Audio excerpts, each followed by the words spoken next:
ability to respond on the north end and be prepared for future growth. Also, you all will see leadership from the fire department here this morning. Many of these gentlemen were involved in working with our firefighters on the design of the station. The plans are available for you all to review in the executive session room if you'd like to take a look at those. But we are very proud of the possibility of moving forward with our flagship station on the north end. Once this station is completed, and then we look at the renovations at Rascals, and then we take care of the west side of the interstate that you all just discussed, the truck over there. We believe that Lowndes County Fire Rescue will have completed this phase of our expansion plan. Will be in good shape until the growth and the needs of the community grow beyond our current capabilities, but we are very confident that that's going to be many years in the future. Okay. Yes, ma'am. A new facility for Lowndes County Fire Rescue Station number 4 is a 13,296 square foot building that is proposed to be constructed at 4111 Stewart Circle. The new facility includes fire rescue living quarters, EMS living quarters, 4 truck bays, and all-site work. Lowndes County Fire Rescue currently operates out of the older volunteer station located at 4007 Old US 41 North. This location is temporary and not intended for long-term use.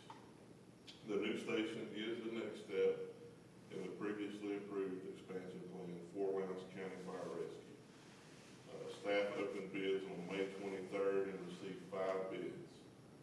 Quarterman Construction was the low bidder at $4,767,660 and 270 days. Thank you, Chad. Chief Young, if you'll come up and talk about what this station is going to mean to our operations. And just referring to what Ms. Duke said earlier, it's been the flagship station of what Lowndes County wants to put forward for a product for our citizens. I think it's just an understatement. It's, as she was saying, these guys are in the white shirts. They've got numerous hours combing through the plans. Chad scratched his head a lot going, I wish y'all would quit, because we wanted to make sure we put a quality product in front of y'all for approval.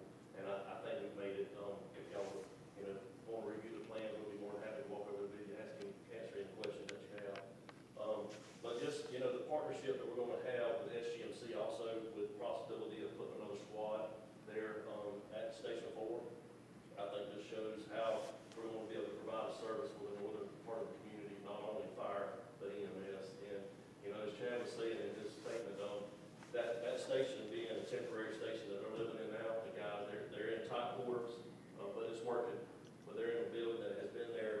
My father actually started in the volunteer fire service at that station at Mineola, and that station's been there ever since I was alive. So, I know it's been through some little facelifts here and there, but that station has served its purpose, and it's time for us to, put something together for the guys. For as far as fire rescue, they're ready. We're ready. They've seen the plans. They're excited, and I just think it just moves us to the future of what we need in our fire service. I see on this agenda item that the living quarters for both firemen and paramedics. Yes, sir. There's a wing for EMS, for South Georgia EMS. Are EMS our employees or South Georgia? No, sir. They're South Georgia Medical Center employees. Thank you. Chief, how many staff do you hope to have at that facility? So we'll have an engine company, which is 4, and then we're going to move truck 41, the big 100-foot area that we already have in place that is currently at Station 10. We'll be moving that up to that location also. So we'll have 2 companies running out of the house. This station is not only built for the current needs, but the future growth of North. Yes, we forecasted out with the possibility of, as we continue to grow, if we ever see fit for another battalion chief to be on duty, to where we have a north and south battalion, to forecast that out also. Leaping ahead, the Lake Park proposed new fire facility, is it going to be exactly like this? When you said a flagship, what we want, so is it going to be a duplicate? We are hoping, Commissioner Weisenbaker, for budgetary purposes, that we're able to retrofit the Rascals building into a fire station. It will be much cheaper, we think, right now, until the architects and the engineers tell us differently, than it would be to bulldoze that and start from scratch. have there that will establish that as an anchor in the south end as well.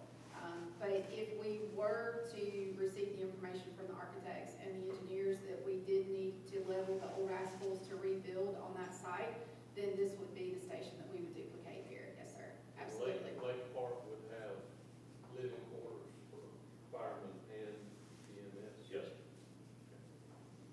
We're so based upon approval, roughly this time next year, it'll be up and running.